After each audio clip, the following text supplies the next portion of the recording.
السلام علیکم ورحمۃ اللہ۔ یہ بھائی سوال کر رہے ہیں کہ ان کو بندش ہے اور ان کو خود سے توڑنے کی کوشش ہم کر سکتے ہیں، اور کس طرح کوشش کر سکتے ہیں؟ میرے بھائی، جب انسان بیمار ہوتا ہے تو ہونے سے پہلے صبح شام کے حفاظتی اذکار پڑھ کے رکھے تو اس سے اس کا دفاع رہتا ہے۔ اگر نہ ہو تو پھر ضروری ہے کسی معالج سے رابطہ کر لیں، لیکن خود بھی علاج کر سکتا ہے۔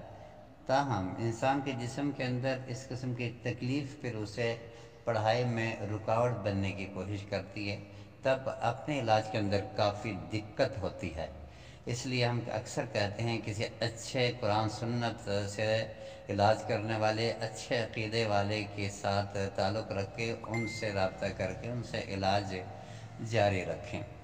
لیکن پھر بھی قرآن ہے، اگر آپ دقت کو برداشت کر کے علاج کر سکتے ہو تو صحیح والی آیات جو ہے سورہ اعراف، سورہ یونس، سورہ طٰہٰ کی آیتیں، ان کو ریکارڈ کر کے ان کو سننا شروع کر دیں، اور خود بھی 45 مرتبہ ان آیتوں کو اگر آپ پڑھنا شروع کریں تو اس سے بھی اس کے ساتھ پڑھ کے پانی پر دم کر کے پینے، اور کثرت سے اس گرمی میں اپنے اوپر ڈال کے نہانے، یا اس کے ساتھ بیری کے پتے ابال کے ڈال کے اس کو بھی ساتھ ملا کے اگر آپ کرنا شروع کریں گے، انشاءاللہ امید ہے، میں یہ نہیں کہوں گا کہ بندہ خود علاج نہیں کر سکتا ہے، لیکن دقت ہوتی ہے، بندہ پڑھائی کبھی نہیں کر سکتا، کبھی منہ تک بند ہو جاتا ہے، کبھی چونکہ اس کے اندر خود بیماری ہے اور زبان تک ٹیڑھی ہو جاتی ہے۔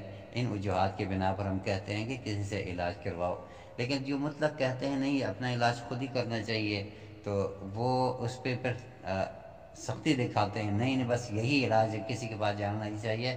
میں سمجھتا ہوں وہ زیادتی کرتے ہیں مریض کے ساتھ۔ مریض کو اللہ تعالیٰ نے انسان مختلف پیدا فرمائے تقویٰ کے حساب سے، ہو سکتا ہے اس سے بہتر تقویٰ والا کوئی دوسرا ہو، دوسرے سے زیادہ تیسرا ہو، چوتھا ہو۔